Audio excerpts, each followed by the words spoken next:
Hi മക്കളെ, നമ്മൾ ഇന്ന് നോക്കാൻ പോകുന്നത് നമ്മുടെ ബയോളജിയിലെ പുതിയ സിലബസും പഴയ സിലബസും തമ്മിലുള്ള ഒരു കമ്പാരിസൺ ആണ്. മാറ്റങ്ങൾ എന്തൊക്കെയാണെന്നുള്ളതാണ്.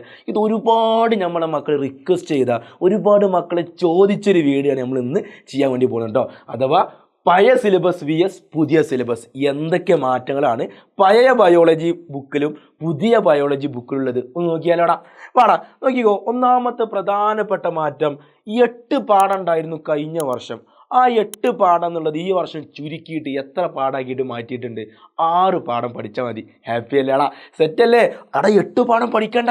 യെസ്, എത്ര പാഠം പഠിച്ചാൽ മതി? 6 പാഠം പഠിച്ചാൽ മതി. A+ കിട്ടും. റെഡി അല്ലേടാ? പക്ഷേ എന്ത് കൂട്ടിയിട്ടുണ്ട്? 72 പേജ് എന്നുള്ളത് എന്താക്കി മാറ്റി? 104 പേജാക്കി മാറ്റിയിട്ടോ. ഒന്നാമത്തെ പാർട്ടിലാണ്.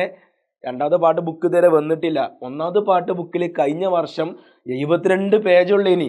ഈ വർഷം ഒന്നാമത്തെ പാർട്ടിൽ ഒന്നാം ഭാഗം ബുക്കിലുണ്ട്, ടെക്സ്റ്റിൽ 104 പേജുണ്ട്. സാറേ പാഠങ്ങളുടെ എണ്ണം കുറച്ചു, അതേ കുറച്ചു. പക്ഷെ എന്ത് ചെയ്തിട്ടുണ്ട്?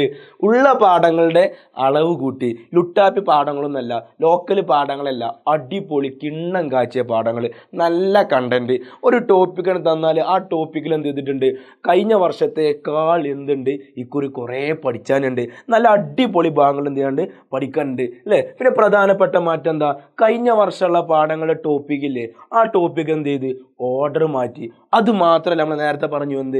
കണ്ടന്റ് കൂട്ടി. അല്ല സാറേ, ഈ ഓർഡർ മാറ്റിയതുകൊണ്ട് എന്താ പ്രശ്നം? ഓർഡർ എന്തോ എന്താ? എടാ മക്കളെ, ഓർഡർ മാറ്റിയ ക്വസ്റ്റ്യൻസ് ഇടുമ്പോൾ കണ്ടല്ലോ ബുദ്ധിമുട്ട് വരും. കഴിഞ്ഞ വർഷത്തെ പേപ്പർ എടുത്താണ്, അതുപോലെ തന്നെ ക്വസ്റ്റ്യൻ പേപ്പർ ചാമ്പാനൊന്നും പറ്റൂല, ചോദ്യങ്ങൾ ചാമ്പാൻ പറ്റൂല. ടോപ്പിക്കിൽ എന്ത് ചെയ്തിട്ടുണ്ട്? മാറ്റം വന്നിട്ടുണ്ട്, കണ്ടന്റ് മാറിയിട്ടുണ്ട്. അതും പ്രശ്നം. സെറ്റല്ലടാ? പിന്നെ വന്ന മാറ്റം നോക്കി കേട്ടോ. വിലയിരുത്താൻ ചോദ്യങ്ങളുടെ എണ്ണം കൂടി. വിലയിരുത്തുന്ന ചോദ്യം, നമ്മുടെ ലെറ്റസ് എസ് ഇല്ലേ, കഴിഞ്ഞ വർഷം നമ്മുടെ പാഠങ്ങളുടെ ഏറ്റവും അവസാനം കാണുന്ന ലെറ്റസ് അസസ് അല്ലെങ്കിൽ വിലയിരുത്തുക എന്ന് പറഞ്ഞ ചോദ്യങ്ങൾ, ആ ചോദ്യങ്ങൾ കഴിഞ്ഞ വർഷം ഒരു പാഠത്തിന് 5 അങ്ങനെ 6 അങ്ങനെ മാക്സിമം അത്രയ്ക്ക് വരുള്ളൂ. ഇനി ഈ വർഷം 9 ചോദ്യങ്ങൾ, 10 ചോദ്യങ്ങൾ. അഥവാ എന്ത് ചെയ്തിട്ടുണ്ട്? വിലയിരുത്താൻ ചോദ്യങ്ങളുടെ എന്ത് കൂട്ടിയിട്ടുണ്ട്?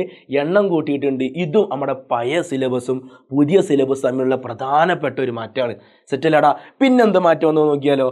ശാസ്ത്രജ്ഞയുടെ പ്രൊഫൈല് പഠിക്കാനുണ്ട്, ജീവചരിത്രം പഠിക്കാനുണ്ട്. ആ സാറേ, ഇത് ബയോളജി ക്ലാസ് അല്ലേ, ഇവിടെ എന്ത് ചരിത്രം സാറേ? എടാ ജീവശാസ്ത്രത്തിൽ എവിടെ ജീവചരിത്രം സാറേ? എടാ പഠിക്കാനുണ്ട്. ഈ വർഷം കഴിഞ്ഞ വർഷങ്ങളിലൊക്കെ നമ്മൾ എന്ത് ചെയ്തിട്ടുണ്ടായിരുന്നു? കുറേ ശാസ്ത്രജ്ഞന്മാർ പേര് വെറുതെ അങ്ങനെ വെടിച്ചങ്ങനെ വിട്ടീനില്ലേ? ആ പേരിങ്ങനെ അരിസ്റ്റോട്ടിൽ, ചാണക്യൻ, ആര്യഭട്ട, അങ്ങനെ കുറേ ആൾക്കാർ പേര് വെറുതെ വെടിച്ചങ്ങനെ വിട്ടീനി. ഈ വർഷം വെറുതെ വെടിക്കാനൊന്നും പറ്റൂല. ഒരാളെ പേര് പഠിച്ചുമ്പോൾ അല്ലെ, ഗ്രിഗർ ജോഹാൻ മെൻഡൽ, ആ മെൻഡലിനെ പറ്റി ഫുള്ള് ജീവചരിത്രം പഠിക്കാനുണ്ട്. ലോക്കൽ പരിപാടി ഉണ്ട്, ഓൺലി പ്രൊഫഷണൽ കളികൾ ഓൺലി. സെറ്റല്ലടാ? അതുപോലെ തന്നെ ഏത് ശാസ്ത്രജ്ഞന്മാരെ പറ്റി പഠിക്കുമ്പോഴും ഇമ്പോർട്ടൻ്റ് ആയിട്ടുള്ള ശാസ്ത്രജ്ഞനാണോ?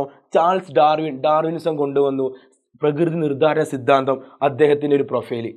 ആ മൂപ്പര് എന്നാ ജനിച്ചത്, എവിടെയാണ് പഠിച്ചത്, സ്കൂളിൽ പോയപ്പോൾ ഉപ്പമാവ് തിന്നീനോ, ഉച്ചനേശം കടന്നുറങ്ങിനോ, അങ്ങനെ എല്ലാ ഡീറ്റെയിൽസും നമുക്ക് എന്ത് ചെയ്യാണ്ട് പഠിക്കാനുണ്ട്.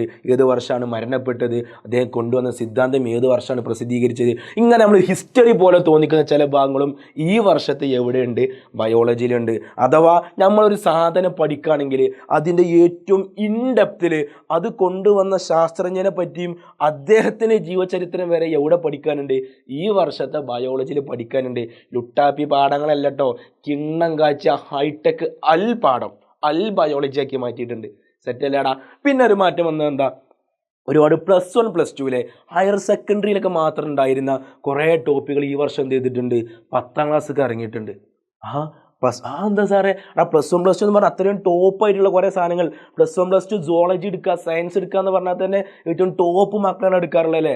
അത്രത്തോളം ടോപ്പ് കണ്ടന്റ് ഈ വർഷം എവിടെ പഠിക്കാനുണ്ട്? എങ്കിൽ 10ാം ക്ലാസ് പഠിക്കാനുണ്ട്. എന്ന് വെച്ചാൽ ആകെ എന്താ ഉള്ളൂ? ഒരു സമാധാനം എന്ന് പറയാൻ 8 പാടുള്ളത് 6 പാടാക്കി മാറ്റി. അൽഹംദുലില്ലാഹ് ഖൈറ്. പക്ഷെ വല്ല കാര്യമുണ്ടോ? ഒരു കാര്യമില്ല. 72 പേജ് ഒന്നാം ഭാഗത്തുള്ള എത്താക്കി മാറ്റിയിട്ടുണ്ട്, 104 പേജാക്കിയിട്ടുണ്ട്. ഉള്ള പാഠങ്ങളുടെ അളവ് കൂട്ടിയിട്ടുണ്ട്, ടോപ്പിക്കൊക്കെ ഓർഡർ മാറ്റിയിട്ടിരിക്കുന്നു, ഉള്ള ടോപ്പിക്കിന് കണ്ടന്റ് കൂട്ടി. പിന്നെ ലെറ്റസ് എസ് വിലയിരുത്താൻ ചോദ്യങ്ങളുടെയൊക്കെ എണ്ണം കൂട്ടി. മൊത്തത്തിൽ പറയുകയാണെങ്കിൽ ബയോളജി ഒന്ന് പരിഷ്കരിച്ചിട്ട് ബയോളജി ആക്കി മാറ്റി. ബയോളജീൻ്റെ മാത്രം കേസല്ല കേട്ടോ, എല്ലാ പാഠങ്ങളും എന്താക്കിയിട്ടുണ്ട്? ടോപ്പാക്കിയിട്ടുണ്ട്. ഈ വർഷം 10ാം ക്ലാസ്സിൽ ഫുൾ A+ വാങ്ങാമെന്ന് പറഞ്ഞാൽ ചില്ലറ നയിപ്പൊന്നുമല്ല. നല്ല പോലെ സിസ്റ്റമാറ്റിക്കായിട്ട് കൃത്യമായിട്ട് എന്ത് ചെയ്യേണ്ടി വരും? പഠിക്കേണ്ടി വരും. അയ്യോ സാറേ നിങ്ങൾ പാവപ്പെട്ട ആളുകളാണ് സാറേ, ഞങ്ങൾക്ക് പഠിക്കാൻ അറിയില്ലല്ലോ സാറേ, എന്ത് ചെയ്യും സാറേ? എടാ ഒരു പ്രശ്നം വേണ്ട, അതിനാണ് ഞങ്ങൾ എജുപോർട്ട്. സെറ്റല്ലടാ, നിങ്ങളെ താഴത്തൂടെ സ്ക്രോൾ ഇങ്ങനെ പോകുന്നുണ്ടാവും, അതുണ്ടാവും നമ്പർ ഉണ്ടാവും, ജസ്റ്റ് ഒരു ഹായ് ഇടുക, നിങ്ങൾക്ക് വിളി വരും, കാര്യങ്ങൾ നിങ്ങൾക്ക് പറഞ്ഞു തരും. സെറ്റല്ലടാ, ജസ്റ്റ് ചെറിയ പൈസയുള്ളൂ, ഒരു കൊല്ലത്തിന് ചെറിയ പൈസ ഉള്ളൂ. ബാക്കിയുള്ള സെൻറ്ററുകൾ ട്യൂഷൻ സെൻറ്റർ മറ്റൊക്കെ ഉണ്ടാവില്ലേ, അവരൊക്കെ ആയിട്ട് വെറുതെ ഒന്ന് കമ്പയർ ചെയ്ത് നോക്കൂ. നമ്മുടെ എജുപോർട്ടിൽ വളരെ ചെറിയ രീതിയിൽ ചെറിയ പൈസക്ക് എന്ത് ചെയ്യുക, കുറേ പഠിപ്പിക്കുക. എവരിബഡി ക്യാൻ ലേൺ നമ്മളെ മോട്ടോ തന്നെ.